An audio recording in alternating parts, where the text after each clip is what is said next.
Hello friends, welcome to our channel Ravi Sujatha. Friends అందరూ బాగున్నారా? నేను కూడా బాగున్నాను. చాలా రోజుల తర్వాత ఒక మంచి రెసిపీతో నేను మీ ముందుకు వచ్చేసాను ఫ్రెండ్స్. దీన్ని వాంపొడి అంటారు. చాలా చాలా బాగుంటుంది, ఎంతో టేస్టీగా ఉంటుంది. సింపుల్ అండ్ ఈజీ కూడా ప్రిపేర్ చేసుకోవడం. ఈ వాంపొడి ఎలా తయారు చేసుకోవాలి, కావలసిన పదార్థాలు ఏంటో ఇప్పుడు ముందుగా చూసేద్దాం. ఇక్కడ నేను వీడియోలో చూస్తున్నాను. బియ్యం పిండి, శనగపిండి, నానబెట్టుకున్న వాము, నెయ్యి, ఉప్పు. ముందుగా శనగపిండి 6 కప్పులు తీసుకున్నాను. ఈ బియ్యం పిండి కూడా 3 కప్పులు వేసేస్తున్నాను అనమాట శనగపిండిలోనే.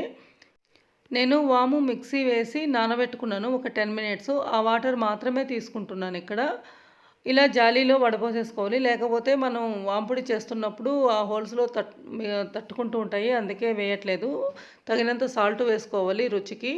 అలాగే మనకి స్మూత్ అండ్ టేస్టీగా ఉండడానికి నెయ్యి కూడా యాడ్ చేస్తున్నాను ఫ్రెండ్స్. ఇక్కడ నేనైతే 2 స్పూన్స్ మాత్రమే యాడ్ చేశాను నెయ్యి. మీకు కావాలంటే ఇంకా ఒక 1 స్పూన్ యాడ్ చేసుకోవచ్చు నెయ్యి. ఇప్పుడు వీటన్నింటినీ బాగా కలిసేటట్టు ఈ పిండిలో కలిపేసుకోవాలి. నేను ఆల్రెడీ వాటర్ గోరువెచ్చగా వేడి చేసి పెట్టుకున్నాను. ఈ వేడి వాటర్ కూడా ఎక్కువ వేడేం అవసరం ఉండదు. మనం పిండి కలపడానికి మన చేతికి ఎక్కువ వేడి నీళ్ళు తగలకుండా ఉండేటట్టు వేడి చేసుకుంటే సరిపోతుంది. ఈ విధంగా మొత్తం కొద్ది కొద్దిగా యాడ్ చేసుకుంటూ కలుపుకొని పక్కన పెట్టేసుకోవాలి పిండిని. ఇప్పుడు స్టవ్ వెలిగించి స్టవ్ మీద బాండీ పెట్టి ఆయిల్ వేసుకోవాలి. ఆయిల్ వేడైన తర్వాత ఇప్పుడు మనం మురుకులు చేస్తాం కదా, అందులో ఆ పీటలో మురుకులు చేసే పీటలో ఇలా కొద్దిగా పిండిని వేసేసుకుని ఇలా ఆయిల్ వేడైన తర్వాత మాత్రమే ఇలా ఒక్కసారి ఇలా తిప్పుకుంటే సరిపోతుంది. మళ్ళీ సెకండ్ టైం దాని మీద తిప్పకూడదు, ఎందుకంటే ఇలా ముద్దలు ముద్దలుగా పడిపోతుంది కాబట్టి కింద భాగం మాత్రం తొందరగా కాలిపోతుంది, వెనక భాగం కాలేదు కదా పైనది, అందుకన్నట్టు.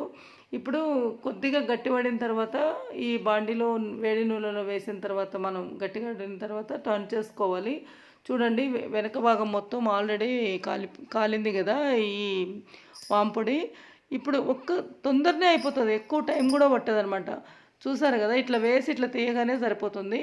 ఇప్పుడు తీసి ఒక ప్లేట్లో పెట్టేసుకోవాలి.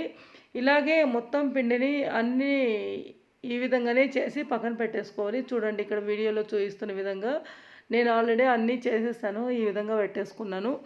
ఇప్పుడు స్టవ్ ఆఫ్ చేయకముందు ఒకసారి ఈ కరివేపాకు గుప్పలంతా తీసుకుని ఈ కరివేపాకును కూడా ఆ వేడి నూనెలోనే వేసి ఒకసారి ఇలా గోలించుకొని తీసేసుకున్నాం అనుకోండి, ఆ కరివేపాకు స్మెల్ ఈ వాంపడి పైన ఇలా మనం సర్వ్ చేసుకున్నాం అనుకో, చాలా చాలా టేస్టీగా ఉంటుంది. ఇలా పౌడర్లాగా చేసి వేసేసుకోవచ్చు, డైరెక్ట్ కూడా వేసుకోవచ్చు.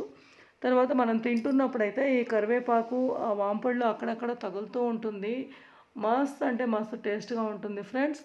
చూసారు కదా, ఎంత సింపుల్ అండ్ ఈజీ మెథడ్లో చాలా ఈజీగా తొందరగా కూడా ప్రిపేర్ అయిపోతుంది ఈ రెసిపీ.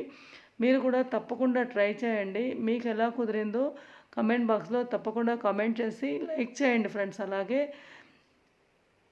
పక్కనే బెల్ సింబల్ ఉంటుంది కదా, అది కూడా ప్రెస్ చేయండి. సబ్స్క్రైబ్ ఎవరైనా ఇప్పటివరకు చేసుకొని వాళ్ళు ఉంటే తప్పకుండా సబ్స్క్రైబ్ చేసుకోండి. ఓకే ఫ్రెండ్స్, ఇంకొక మంచి రెసిపీతో తొందరలోనే నేను మీ ముందుకు వస్తున్నాను. Thank you. బాయ్ ఫ్రెండ్స్ అందరికీ.